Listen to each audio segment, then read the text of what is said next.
Doug Armstrong spoke today regarding the trading of Jordan Kyrou to the Washington Capitals, and he touched on the draft. We're going to talk about that coming up right after this. Hi, I'm Robert Thomas, and this is Locked On Blues. You're Locked On Blues, your daily podcast on the St. Louis Blues. Part of the Locked On Podcast Network, your team every day. And welcome back to Locked On Blues. I'm your host, Haley Taylor Simon, talking to you all things about our St. Louis Blues here on the Locked On Podcast Network, your team every day. On today's episode of LOB, I'm going to talk to you about what Doug Armstrong said today in his media availability. I actually asked Doug a question regarding McMichaels, but we're going to talk about that. We're going to talk about the fact that the Blues officially stated that, hey, we're keeping Robert Thomas. We're not looking to trade him. We're not interested in trading him. So might as well just name him captain, right? And then finally, are Blues fans going to miss Jordan Kyrou? I know a lot of you are happy that Kyrou is no longer here wearing the blue note. But at the end of the day, he was scoring 30-plus goals for 3 seasons. I know not this season, but still. Are fans going to miss him? We have a lot to get to today, but I want to let you know that today's episode is brought to you by Odoo. Great organizations win because operations matter, and that's why you should get Odoo. Try for free today at odoo.com/lockedon. That's odoo.com/lockedon. I hope everybody is having a happy Wednesday. It is June 24th, and we're 2 days away from the NHL draft. And in that first round of the draft, you know how many picks the Blues have? 1, 2, 3, 4. That's almost a full hand of draft picks. And the Blues now have 13 picks in this year's draft, making them the team with the most picks in the 2026 NHL draft over the course of the 2 days. And I have to tell you, I have to give Doug all of the praise. If there's one GM that knows what he's doing, it is Doug Armstrong, and I trust that man so much. And today, Doug spoke to us media on Zoom. I love when we do it on Zoom because I'm able to join. I'm not in St. Louis. I'm able to join, and it's always a good time seeing some of the other faces I know in Blues media as well.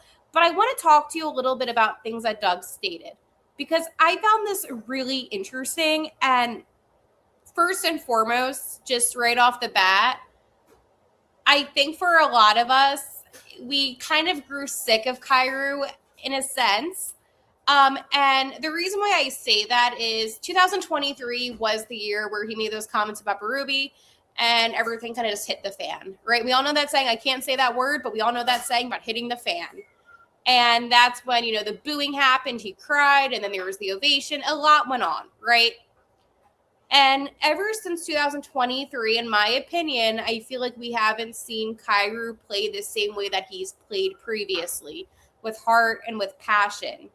And I think for me, I want to see the Jordan Kyrou that I'm used to seeing, and what I mean by that is I'm excited for him to have an opportunity in Washington because it's a new slate. And he used to be such a fun player to watch.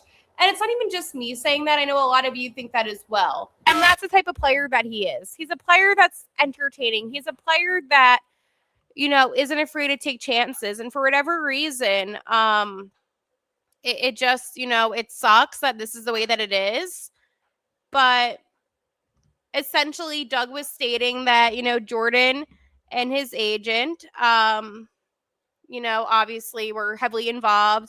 And Doug stated that, he goes way back with Jordan's agent since the 90s. And he said that, they've been friends for now 30 plus years, a long time. And it just felt like and this is, again, I'm paraphrasing things because it was 18 minutes. Doug stated it felt like Snuggerud had taken over a little bit in a sense of he was compensating for where Kyrou wasn't doing. And they talked about maybe a change being good for everybody at this point. And we waited and we wanted to try to find different avenues where we could get what we wanted out of it. But in the end, and then now I'm quoting, quote, But in the end, we just felt both sides felt that potentially exploring different options would be best in everyone's interest. So we started down in that process, and we felt comfortable putting Jordan in that spot. Because of his no trade clause, he had the opportunity to make sure he was getting the team that he could see himself having success in. And we felt like we were getting a return that we believed was equivalent to the player that I believe Jordan is, which is a 30-plus goal scorer that has excellent speed, and it was something that everybody was comfortable with. So, as we all speculated, right? And I've been saying this for months now, just based off of my observations of Kyrou and how the team was going. You could tell that he was not happy being here, right? You could see it with how he was playing. When he was beginning to play a lot like Bushi with lazy skating, lazy executions, that was an indicator that he's not happy. No player that's happy isn't going to give 1,010%, right? So I'm not surprised. And he never said that he was unhappy, but again, we're just paraphrasing what the general consensus was. And for me, overall, I just feel like at the end of the day, I would love to see Kyrou succeed. I want to see him succeed in Washington. Kyrou said today during his media availability for the Capitals, quote, "It's nice seeing a team really want me." And that was interesting to me for a multitude of reasons. I spoke to Kyrou, and I have to find the audio. Let me go actually find the audio now. And I find this ironic, but his brother Christian got traded from the Dallas organization to the Philadelphia organization. And I asked Kyrou his thoughts because it literally happened the day that the Blues were in town for me. And he said, "I've never been traded in my life, so I don't really know what it's like. He has been traded, and he's been traded before, so he kind of already knows better than I do. But I think right now, we just got to keep doing, our thing." And then he went on to say, "It's a fresh start, and I think he's had a pretty good start so far." So interesting, right? And the reason why I'm mentioning that is I had an exclusive conversation, a one-on-one that I was going to actually play this summer with Jordan Kyrou. And it's so ironic that he ended up being traded. And it makes me think, was something hidden in those words, so to say, right? So I thought that was kind of interesting, especially the fresh start, right? But now him and his brother are both in the Metropolitan, so that's that. But another thing that Doug said that actually kind of caught me off guard, and it was a response to my question. Again, I'm always asking the questions that I feel like get such good responses. I mean, on the trade deadline, I was the one that came up with the question about asking about the leak with Colton Parayko. And then Doug was like, "Yeah, everybody on my staff had to send in their phone records." And I can confirm that did happen. But if it wasn't for my question, we wouldn't have known that. And then Elliot and Chris and all the big guys wouldn't have been posting about it. So you're welcome for that. Okay. So I wanted to ask about Connor McMichael, right? I know that, Doug isn't the coach by any means, but obviously this was the bigger player other than the Swedish prospect that had value in this trade, right? Besides getting the first round pick, they also got Connor McMichael. And I've watched a lot of McMichael's just throughout the years. And, he's a 25-year-old. He could play center, he could play wing. I mean, he's really a player that can go all over the place. He didn't have the best season last season, but he does produce a lot of assists, and he isn't afraid to take some nasty slap shots, in my opinion. But I'll talk more about Connor McMichael coming up in probably tomorrow's episode. But anyways, I said to Doug, I said, I'm paraphrasing my question to you, but essentially I said to Doug, what about McMichael's game do you like in a sense? And also, where could you see him fitting into this lineup? And I explained, I know you're not the coach, but I mean, losing Jordan Kyrou, you're losing somebody that was on that second line. And Doug said, we need him to have a strong two-way game. He seems like a potential top 6 player. And he said, I'm curious to see what that first line does. Oh, you mean the line with Robert Thomas, with Snuggie and Holloway? could McMichael be on that first line? Like, that's where I was a little tripped up about what he said.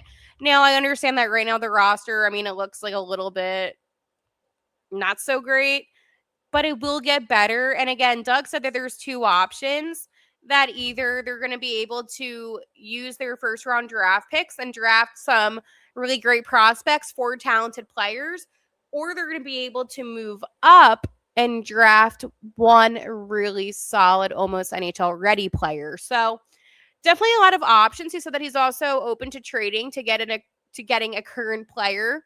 So he said that there's going to be a lot of options, and having 13 picks gives you that opportunity. So I'm curious as to what the Blues will do. I think that there was a lot of interesting things that Doug said. And again, he talked about when it comes to the draft, the amateur scouts, the pro scouts, the whole he emphasized the importance of that. And it makes me think, him mentioning especially the pros. And this is where, my thinking cap, my detective hat comes on. Is there a certain player or players that Doug is interested in? And if so, what would he be willing to give up for said players? I personally would love for the Blues to get in the top 5. I've said that now for quite a while, and I believe it could happen. I think that, honestly, at the end of the day, you need to keep in mind that the Sharks and the Canucks would most likely be the teams that would do business with the Blues. But the Sharks already have, so many first rounders. So that's where I do propose Jordan Binnington, even though that would kill me. But I'm hearing a lot of things, right? From so many people. But the one thing that I would keep I would just, let me say this. I have never seen this much buzz happen days leading up to the draft. I haven't.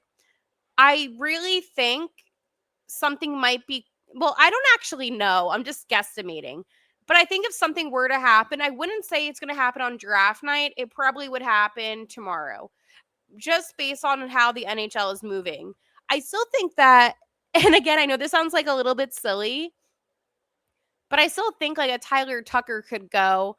I don't, again, I don't know what the Blues are going to do, but they need to fix the defense. Like, it's really embarrassing, to be honest. And then one other side bit, because I saw this on a Facebook page and it made me laugh. Somebody posted a picture of Cam Fowler and Philip Broberg walking to like a game from like the bus. And then somebody on the Facebook page was like, who is that? Do they play for the Blues? And then somebody was like, that's literally Philip Broberg and Cam Fowler. And it just made me realize that, like, wow, this is sad when the own fan base. And I like Broberg and I like Fowler. Even though Fowler kind of fell off last season, but Brobes did good. But we need some star players to come in. But we also own Edmonton, and I would love to see an offer sheet, by the way. Not to Edmonton in a sense, but just in general. I would love for Doug to go out as GM, putting out another offer sheet. I love the offer sheets. Do a double offer sheet. Connor Bedard offer sheet. Could you imagine? But the big question a lot of you are asking me is, Haley, what player do I think the Blues are going to get in the draft? I really think they want Ivor Stenberg. I think they want Otto's little brother, and I've been saying that now for a long, long time. And I think it's possible. So we'll see. But yes, we own the draft. 2026 draft. It's all blue. All right, coming up. Also, wait, really fast. A listener sent me this frame photo of when we won the cup. So I don't even know how to hang that up. I don't have enough space. You see my little table? It looks like it's like a funeral with like all my blue stuff on it. It's like kind of sad, actually. And then I have the fake one still hanging up. But when Robert Thomas becomes captain, I'm going to get a C on this one of the sweaters. Oh, wait, that's my next topic. Robert Thomas becoming captain. Notice how that all ties in. I know.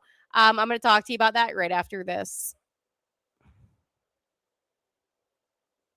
The World Cup is here, and it's the most electric time in soccer on KALSHI. You can trade every single match in the championship game. For me, I have been loving the World Cup. USA plays tomorrow, and you already know I will be all USA. Also, another game that I'm quite interested in is the Japan and Sweden game. Okay. I think that Japan winning, is a huge possibility. They have a 45%, and the payout would be 213. So on Kalshi, you're trading against peers in a live market, meaning there's no house. And as the probability changes, you can buy in and out of your position.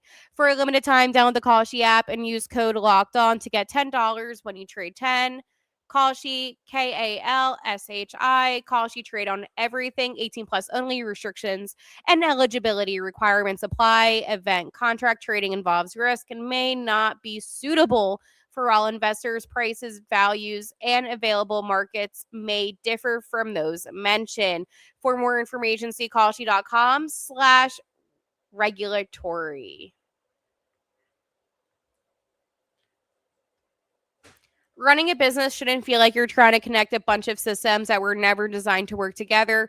One app for accounting, another for inventory, and another for sales, and somehow none of them talk to each other. And that's where Odoo comes in. Odoo is an all-in-one business management software that brings every part of your business together in one powerful platform.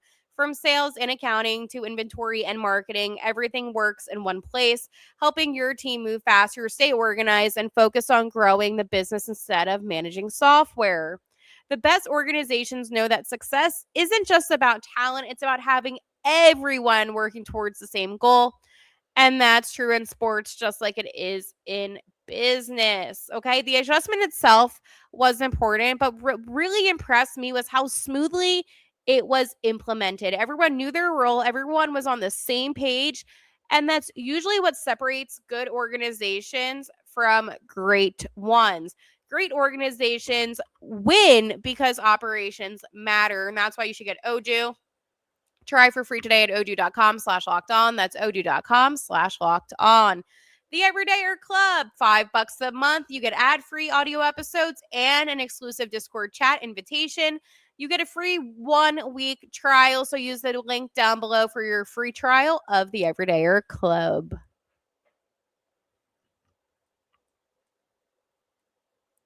Robert Thomas should be captain. I have been saying this for a while now, and I have to give you my opinion. Let me talk my talk. The Blues came out this week. Well, essentially, Elliot Friedman reported that the Blues were not interested in trading Robert Thomas. So did Andy Strickland. Reliable sources, and said that the team's not interested in trading him.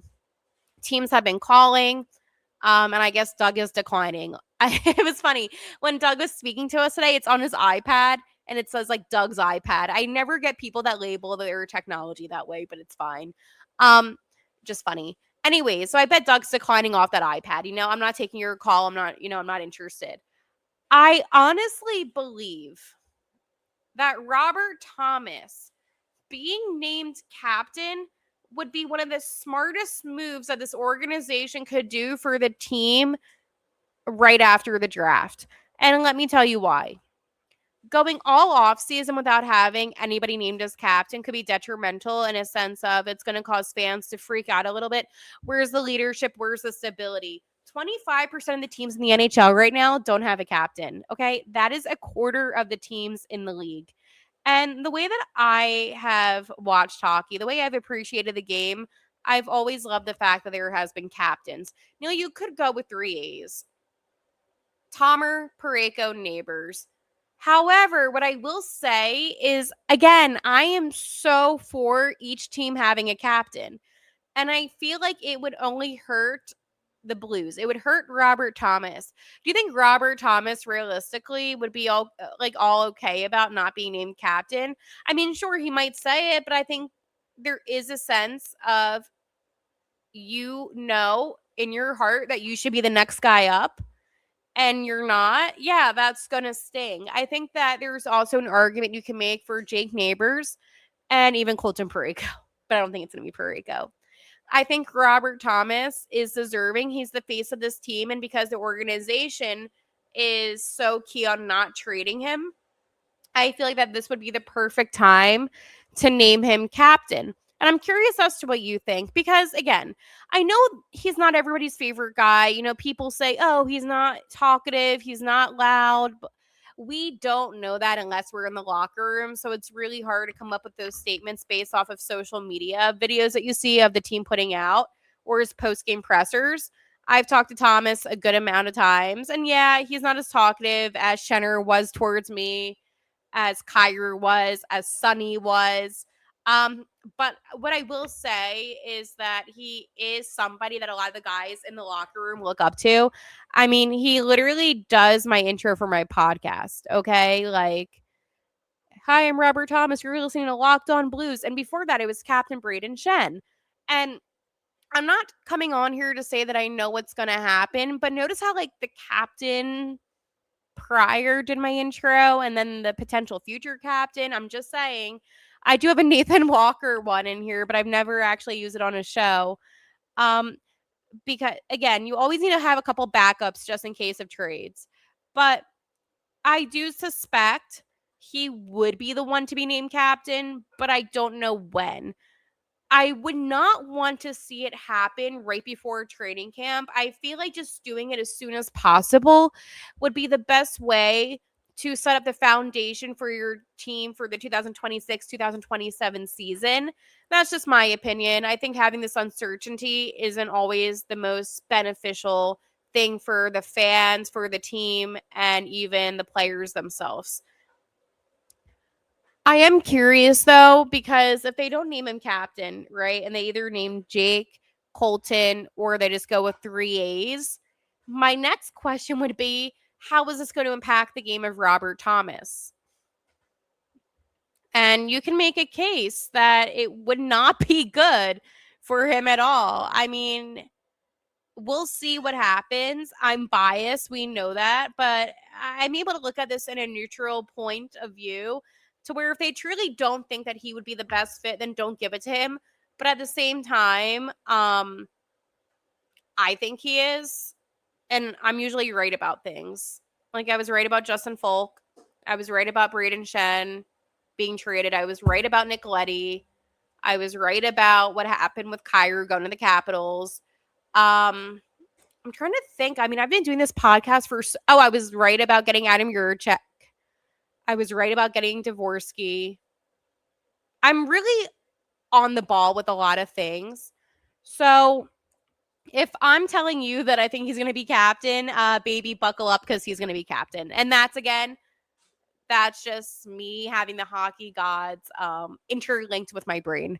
All right, coming up, I'm going to talk to you about if fans are going to actually miss Jordan Kyrou. And I'll get to you about that right after this. ED is way more common than most guys think, and millions of men deal with it at some point. Hims offers convenient, simple ways to take care of your health by connecting you with licensed healthcare providers online and giving you access to personalized treatment options from the comfort of your home. There's no awkward appointments, no pharmacy lines, just a straightforward process designed to making getting care easy. Taking care of yourself shouldn't feel complicated, and Hims makes the process private and easy to navigate. It's healthcare built around your schedule and your comfort. One thing that I love most about Hims is just how accessible it is, and you get to do this from the comfort of your own home. So while you're listening to the podcast, if you're watching on YouTube and you want to go on your phone and check Hims out, you can do that. And again, it's all discreet and comfort of your own home. So to get simple online access to personalized, affordable care for ED, hair loss, weight loss, and more, visit hims.com/lockedon. That's hims.com/lockedonnhl for your free online visit. hims.com/lockedonnhl. Prescription required. See website for details and important safety information. Sinofol is the generic version of Viagra. Viagra is a registered trademark of Viatris Specialty LLC. Hims is not affiliated with or endorsed by Viatris.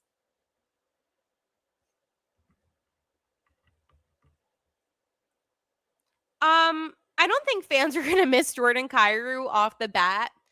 I think right now he is somebody that fans are happy to say goodbye to, just based off of everything that I've explained previously from 2023. But I don't necessarily think once the season begins, fans are going to feel that same way. Kyrou did not have his best season.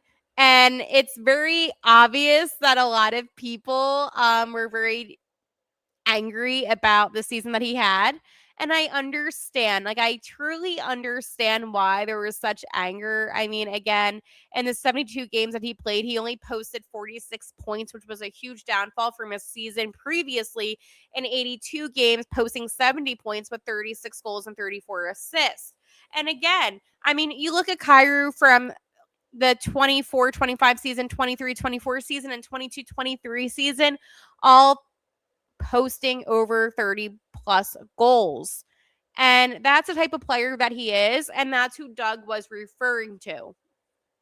I know that he has a lot of turnovers. And again, like, I get it. Like, I get the frustration. I get why fans were so frustrated.